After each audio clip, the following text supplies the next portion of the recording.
வாழ்க வளமுடன். நண்பர்கள் அனைவருக்கும் வணக்கம். நான் உங்கள் நண்பன் Arjun, SEBI registered research analyst. இன்னைக்கு 11th August post market report பார்த்துடலாம். மார்க்கெட் வந்து இன்னைக்கு ஒரு பெரிய ஒரு வயலண்ட் மூவ்மெண்ட்லாம் கிடையாது. 24,450லேயே ஒரு 4 மணி நேரம் ட்ரேட் ஆகிட்டு இருந்துச்சு. எங்கேயுமே வந்து ஒரு ஸ்விங் மூவ்மெண்ட் எங்கேயுமே கிடைக்கல.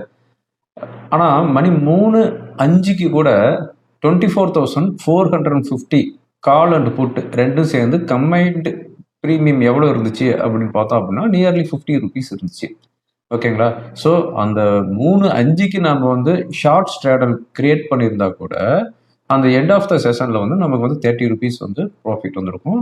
அந்த கம்பைன்ட் ப்ரீமியம் வந்து குறைஞ்சிருக்குது. ஸோ இது வந்து ஆப்ஷன் செல்லர்களுக்கு வந்து இது வந்து ஒரு பெட்டரான இதாக இருக்குதுன்னு வச்சுக்கோங்களேன்.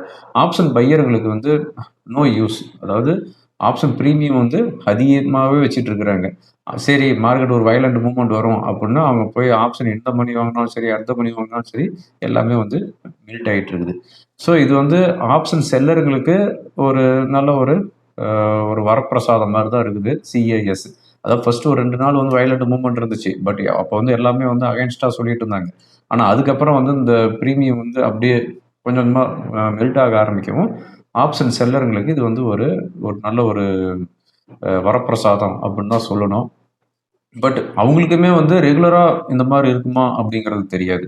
ஏதோ ஒரு நாளைக்கு வந்து ஒரு 200 பாயிண்ட் திடீர்னு அப் ஸ்விங் கொடுத்துட்டாங்க அப்படின்னா முடிஞ்சு போச்சு. ஸோ இதை பற்றி நாளைக்கு, அதாவது ஆகஸ்ட் 12th அன்னைக்கு இந்த சிஐஎஸ் கூப்பிட்டு வந்தது, எஸ்டிடி கூப்பிட்டு வந்தது, அந்த பட்ஜெட்டில் எஸ்டிடி கூப்பிட்டு வந்தாங்கல்ல, அதுக்கு இது எல்லாம் சேர்ந்து அகைன்ஸ்டாக நம்ம வந்து எதுவும் சிங்கிள் ட்ரேட் கூட பிளேஸ் பண்ணக்கூடாது. இந்தியன் மார்க்கெட்டில் நாளைக்கு வந்து ஒரு ட்ரை வால்யூம் நம்ம காட்டணும் அப்படின்ட்டு ட்ரேடர்ஸ் கம்யூனிட்டி எல்லாமே சேர்ந்து நாளைக்கு வந்து பாய்காட் பண்ணலாம் அப்படின்னு சொல்லியிருக்கிறாங்க. பட் அந்த பாய்காட் வந்து எந்த அளவுக்கு சக்ஸஸ்ஃபுல்லாக இருக்குன்னு தெரியல. ஸோ அதை பற்றி நாளைக்கு வெனஸ்டே நிஃப்டி பேங்க் நிஃப்டியோட சப்போர்ட் அண்ட் ரெசிஸ்டன்ஸ். ஸோ இதை பற்றி எல்லாமே பார்த்துடலாம். எங்கேயும் ஸ்கிப் பண்ணாமல் பாருங்கள். இந்த வீடியோ உங்களுக்கு கண்டிப்பாக யூஸ்ஃபுல்லாக இருக்கும். அது மட்டும் இல்லாமல் எஃப்ஐஸ் இந்த ஸ்டாக்லாம் வந்து ரொம்ப ஸ்டேக் வந்து இன்க்ரீஸ் பண்ணிக்கிறாங்க. அதெல்லாம் எந்த ஸ்டாக்கு அப்படி எல்லாமே பார்த்துடலாம். ஓகேங்களா? ரைட். இப்போ குளோபல் மார்க்கெட்டை பொறுத்தவரையும் நமக்கு வந்து சொல்லிக்கிற மாதிரி எந்த ஒரு நியூஸும் இல்லை. மெயினாக வந்து பார்த்தோம் அப்படின்னா பிரசிடென்ட் ட்ரம்ப் நம்ம சின்ராஸ் வந்து என்ன சொல்லிக்கிறாரு அப்படின்னா, அதாவது ஈரான்கிட்ட வந்து காம்பன்சேஷன் வாங்குறோம் அப்படின்னு சொல்லிக்கிறாரு.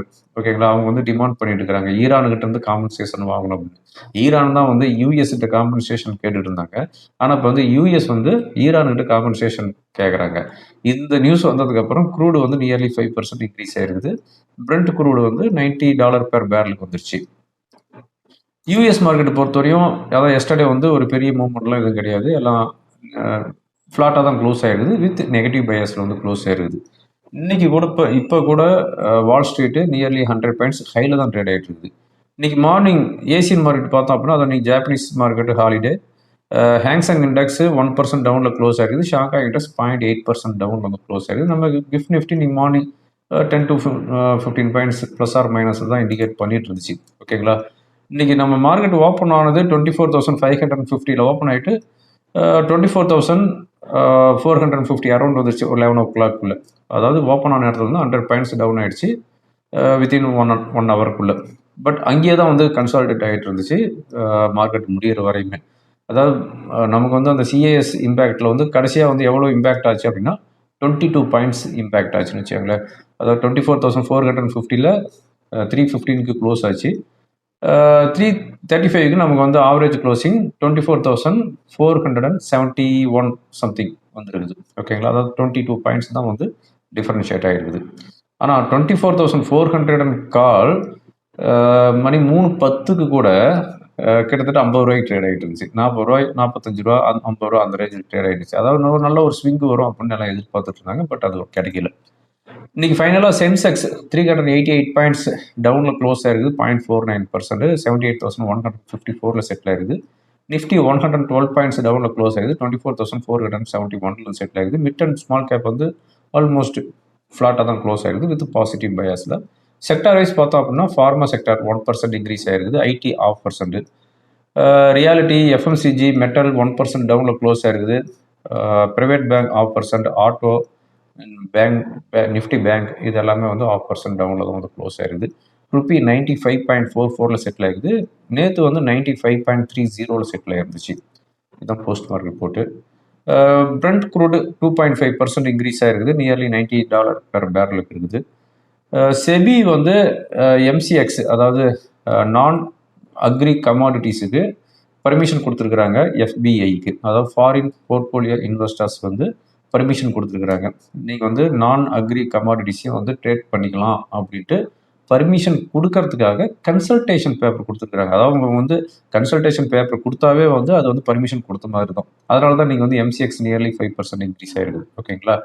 எஸ்ஐபி பொறுத்தவரையும் எஸ்ஐபி டேட்டா வந்திருக்குது. லாஸ்ட் மந்த் எவ்வளோ எஸ்ஐபி வந்திருக்குது அப்படின்னு பார்த்தோம்னா 31,961 crore வந்திருக்குது. இதே வந்து ப்ரீவியஸ் மந்த் பார்த்தோம் அப்படின்னா 31,781 crore. ஸோ ஆல்மோஸ்ட் 180 crore வந்து அதிகமாக வந்திருக்குது எஸ்ஐபி இன்ஃப்ளோஸ். ஓகேங்களா. ரைட், இதுதான் வந்து முக்கியமான நியூஸு. இப்போ ஆகஸ்ட் 12th அன்னைக்கு பாய்காட் பண்ணலாம் அப்படின்னு ட்ரேடர்ஸ் கம்யூனிட்டி வந்து சொல்லியிருக்கிறாங்க. அதாவது எஸ்டிடி இன்க்ரீஸ் பண்ணுறது, இந்த சிஐஎஸ் வந்தது, இதெல்லாமே வந்து இன்ட்ராடே ட்ரேடர்ஸுங்களுக்கு வந்து ரொம்ப அகைன்ஸ்டாக இருக்குது. அதனால் நாங்கள் வந்து ஒரு நாளில் எந்த ஒரு சிங்கிள் ட்ரேடும் பண்ணாமல் ரொம்பவும் வந்து ட்ரை வால்யூம் நாங்கள் காட்டுறோம் அப்படின்னு சொல்லியிருக்கிறாங்க. ஓகேங்களா. இப்போ இது பண்ணனதுனால செபி வந்து இதுக்கு வந்து கன்சிடர் பண்ணுவாங்களா அப்படிங்கிறது எனக்கு தெரியல. பட் செபி வந்து எப்போ கன்சிடர் பண்ணுவாங்க இதை அப்படின்னு பார்த்தோம் அப்படின்னா, இந்த ட்ரை வால்யூம் வந்து கண்டினியூவாக இருக்கணும். ஒரு நாளில் வந்து ட்ரை வால்யூம் வந்துச்சு அப்படின்னா அவங்க வந்து கன்சிடர் பண்ண மாட்டாங்க. இது வந்து கண்டினியூவாக இருக்கணும். கண்டினியூவாக இருக்கும்போது ஏன் இந்தியன் மார்க்கெட்டில் வால்யூமே இல்லை அப்படின்ட்டு எல்லாமே வந்து பேச ஆரம்பித்தா மட்டும்தான் வந்து இது வந்து ரீகன்சிடர் பண்ணுவாங்க. அதனால் ஒரு நாள் அது நடக்க போகுமா அப்படின்னு தெரியல. பட் இவங்களுடைய எதிர்ப்பை வந்து தெரிவிக்கணும் அப்படிங்கிறனால ஆகஸ்ட் 12th அன்னைக்கு ஒரு சிங்கிள் ட்ரேட் கூட பஞ்ச் பண்ணாமல் இருக்கணும் அப்படின்னு சொல்லியிருக்கிறாங்க. பட் இதுக்கு நீங்கள் வந்து பண்ணுவீங்களா பண்ண மாட்டீங்களா அப்படிங்கிறது உங்களுடைய விஷயம். நான் வந்து செபி ரிஜிஸ்டர்டு ரிசர்ச் அனலிஸ்டாக இருக்கிறதுனால இது வந்து நீங்கள் பண்ணுங்க அப்படின்ட்டு நான் வந்து என்கரேஜும் பண்ணக்கூடாது. அதனால் நீங்கள் பண்ணுறதும் பண்ணாமல் இருக்கிறதும் உங்களுடைய தனிப்பட்ட விஷயம். ஓகேங்களா. ஓகே, அதுக்கு அடுத்ததாக எஃப்ஐஸ் வந்து இந்த 5 ஸ்டாக்கில் சிக்னிஃபிகண்ட்டாக அவங்களுடைய ஸ்டேக் வந்து இன்க்ரீஸ் பண்ணிக்கிறாங்க. அந்த 5 ஸ்டாக் என்னென்னா அப்படின்னு பார்த்தோம் அப்படின்னா எத்தனை % இன்க்ரீஸ் பண்ணியிருக்கிறாங்கன்னு பார்க்கலாம். அதாவது லாஸ்ட் குவார்ட்டர் பார்த்தோம் அப்படின்னா குபிட் காண்டம் கம்பெனி, காண்டம் தயாரிக்கிற கம்பெனி. இந்த கம்பெனி நியர்லி அது பாட்டு போயிட்டு இருக்குது. டெய்லி 5% 7% ஏறிட்டு இருக்குது, அது வேற. ஆனால் எஃப்ஐஸ் வந்து எவ்வளோ இன்க்ரீஸ் பண்ணிக்கிறாங்க அப்படின்னு பார்த்தோம் அப்படின்னா லாஸ்ட் குவார்ட்டர், அதாவது இவங்க வந்து சிக்னிஃபிகண்ட்டாக இன்க்ரீஸ் பண்ணிகிட்டே இருக்கிறாங்க. 1% மார்ச் 2026 வச்சுருந்தவங்க இப்போ வந்து 4% ஸ்டேக் வச்சுருக்கிறாங்க. அதாவது 3% ஸ்டேக் இன்க்ரீஸ் பண்ணியிருக்கிறாங்க. அதுக்கு அடுத்ததான் வந்து ஹெச்எஃப்சிஎல். இந்த ஹெச்எஃப்சிஎல்ல 7% ஸ்டேக் வச்சுருந்தவங்க இப்போ வந்து 15.74% ஸ்டேக் இன்க்ரீஸ் பண்ணியிருக்கிறாங்க. ஓகேங்களா. ப்ரொமோட்ரு மற்றபடி ரீட்டைல்ஸ் இவங்க எல்லாமே வந்து அதே அளவுக்கு தான் வச்சுட்டு இருக்கிறாங்க. அதுக்கு அடுத்ததான் வந்து பார்த்தோம் அப்படின்னா எம்டிஏஆர் டெக்னாலஜி. இதில் வந்து எஃப்ஐஸ் வந்து ப்ரீவியஸ் குவார்ட்டர் வந்து அதாவது மார்ச் 2026 17.31% வச்சுருந்தவங்க இப்போ வந்து 24.8% ஸ்டேக் இன்க்ரீஸ் பண்ணிக்கிறாங்க.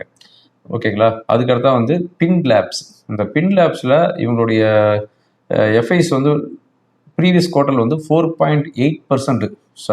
11.81% வச்சுருந்தவங்க இப்போ வந்து 24.82% கொண்டு வந்திருக்கிறாங்க. ஓகேங்களா. அதுக்கடுத்தா வந்து அஸ்ட்ரா மைக்ரோவில் எஃப்ஐஸ் 7.56% ப்ரீவியஸ் குவார்ட்டரில் ஸ்டேக் வச்சுருந்தாங்க. இப்போ வந்து ஜூன் 2026 டேட்டா படி பார்க்கும்போது 10.74% ஸ்டேக் வச்சுருக்காங்க. ஸோ இந்த 5 ஸ்டாக்கில் சிக்னிஃபிகண்ட்டாக எஃப்ஐஸ் வந்து அவங்களுடைய ஸ்டேக் வந்து இன்க்ரீஸ் பண்ணிக்கிறாங்க. ஸ்டாக்கோடைய பர்ஃபார்மன்ஸும் நல்லா இருக்குது. ஓகேங்களா. ரைட், இதுதான் வந்து உங்கள்கிட்ட ஷேர் பண்ண நினச்சேன். பட் இது வந்து ரெக்கமெண்டேஷன் கிடையாது. எஃப்ஐஸ் இன்க்ரீஸ் பண்ணியிருக்கிறாங்கிற ஒரு இன்ஃபர்மேஷன் தான் உங்கள்கிட்ட நான் வந்து ஷேர் பண்ணுறேன். ஓகே, இப்போ இந்த வீடியோ ரெக்கார்ட் பண்ணிட்டு இருக்கும்போது யூஎஸ் மார்க்கெட்டு 100 பாயிண்ட்ஸ் ஹையில் ட்ரேட் ஆகிட்டு இருக்குது. இப்போ முக்கியமான ஈவெண்ட் என்ன இருக்குது அப்படின்னு பார்த்தோம் அப்படின்னா, அதாவது வெனஸ்டே யூஎஸோடைய இன்ஃப்ளேஷன் இருக்குது. இன்றைக்கி டியூஸ்டே எந்த ஒரு டேட்டாவும் இல்லை, முக்கியமான டேட்டா எதுவும் இல்லை. வெனஸ்டே வந்து யூஎஸ்ஏடைய இன்ஃப்ளேஷன் இருக்குது. ஈவினிங் 6 o'clock வரும். மோஸ்ட்லி அந்த டேட்டாலாம் வந்ததுக்கப்புறம் தான் நான் வந்து போஸ்ட் பண்ணுவேன். இருந்தாலும் நாளைக்கு வந்து இன்ஃப்ளேஷன் என்ன எக்ஸ்பெக்ட் பண்ணுறாங்க அப்படின்னு பார்த்தோம் அப்படின்னா ப்ரீவியஸாக இருக்கிற இன்ஃப்ளேஷன் 3.4%, 3.5%. இப்போ எக்ஸ்பெக்டேஷன் 3.4%. 3.5%க்கு மேலே வந்துச்சுன்னா அது வந்து கொஞ்சம் அகைன்ஸ்டாக இருக்கும். மார்க்கெட்டில் கொஞ்சம் ஒரு செல்லிங் ப்ரெஷர் வர்றதுக்கு வாய்ப்பு இருக்குது. அதே மாதிரி கோர் இன்ஃப்ளேஷன் ப்ரீவியஸாக இருக்கிறது 2.6%. இப்போ எக்ஸ்பெக்டேஷன் 2.5%. ஓகேங்களா? ஸோ ரெண்டுமே வந்து பிலோ எக்ஸ்பெக்டேஷன் தான் வந்து எக்ஸ்பெக்ட் பண்ணிட்டு இருக்கிறாங்க. நம்ம இந்தியாவோட இன்ஃப்ளேஷன் நாளைக்கு வெனஸ்டே ஈவினிங் 4 o'clock வருது. இந்தியாவோட இன்ஃப்ளேஷனை பொறுத்தவரைக்கும் ப்ரீவியஸாக இருக்கிறது 4.38%. நாளைக்கு எக்ஸ்பெக்டேஷன் 4.5%. ஓகேங்களா? ஸோ அதையும் வந்து நம்ம வந்து வாட்ச் பண்ணணும். ஓகே, இப்போ ஓவரால் நம்ம மார்க்கெட் எப்படி இருக்குது அப்படின்னு பார்த்தோம் அப்படின்னா, அதான் நான் எஸ்டர்டே சொன்னதே தான். அந்த பாக்ஸ்க்குள்ளே இருக்குது 24,400ங்கிறது அந்த பாக்ஸோடைய பாட்டம் லைன். இப்போ வந்து 24,430 வரையும் வந்துச்சுன்னு நினைக்கிறேன் இன்னைக்கு. மறுபடியும் அதே லெவல் தான். 24,400 கீழே சஸ்டெயின் ஆகக்கூடாது. அதுக்கு கீழே சஸ்டெயின் ஆகிடுச்சுன்னா மறுபடியும் அந்த பாக்ஸை விட்டு கீழே வந்துடுதுன்னு வச்சுக்காங்களேன். அதனால் பார்க்கலாம். 24,400ங்கிறது சப்போர்ட்டு. ரெசிஸ்டன்ஸு 24,550 24,600 வரையும் ரெசிஸ்டன்ஸ் இருக்குது இன்ட்ராடே பேசிஸ். ஓகேங்களா? ரைட். இப்போ டெக்னிக்கலாக என்ன இண்டிகேட் பண்ணுதுங்கிறதையும் பார்த்துடலாம். இப்போ நம்ம பார்த்துட்டு இருக்கிறது நிஃப்டியோடைய 1 hour கேண்டில் பார்த்துட்டு இருக்கிறோம். இந்த 1 hour கேண்டில் பொறுத்தவரையும், அதாவது நேற்று லைன் ட்ராப் பண்ண பார்த்தீங்களா, இதுதான் வந்து நெக்ஸ்ட் பாக்ஸோடைய சப்போர்ட், இந்த 24,400. இப்போ 24,400க்கு கீழே வந்துச்சு அப்படின்னா 24,300 வரையும் வரதுக்கு வாய்ப்பு இருக்குது. ரெசிஸ்டன்ஸ்னு பார்க்கும்போது அதாவது 24,550 24,600 இதுதான் வந்து ரெசிஸ்டன்ஸாக இருக்கும். ஒரு சிக்னிஃபிகண்ட் மூவ்மெண்ட் இல்லை. அது மட்டும் இல்லாமல் நாளைக்கு வந்து ட்ரேடர்ஸ் நிறையா வந்து பைக் பண்ணாங்க அப்படிங்கிற பட்சத்தில் ஒரு பெரிய மூவ்மெண்ட்டு வர்றதுக்கு வாய்ப்பு இல்லை. ஓகேங்களா? ஸோ இதை வந்து வாட்ச் பண்ணிக்காங்க. பேங்க் நிஃப்டியை பொறுத்தவரையும் பேங்க் நிஃப்டி ரொம்ப ட்ரையாக தான் வால்யூம் நடந்துட்டு இருக்குது. இப்போ இருக்கிற சப்போர்ட் அப்படின்னு பார்த்தோம் அப்படின்னா 57,100லேருந்து 57,000 வரையும் சப்போர்ட் இருக்குது. ஓகேங்களா? அதே மாதிரி ரெசிஸ்டன்ஸ்னு பார்த்தோம்னா 57,600. 600க்கு மேலே போச்சுன்னா 800 வரையும் போகிறதுக்கு வாய்ப்புகள் இருக்குது. ஓகே ஃப்ரெண்ட்ஸ், இந்த வீடியோ ரொம்ப யூஸ்ஃபுல்லாக இருக்குன்னு நினைக்கிறேன். யூஸ்ஃபுல்லாக இருந்துச்சு அப்படின்னா ஃப்ரெண்டுகளுக்கு ஃபார்வர்ட் பண்ணுங்கள். தேங்க்யூ ஃபார் வாட்சிங். வாழ்க வளமுடன்.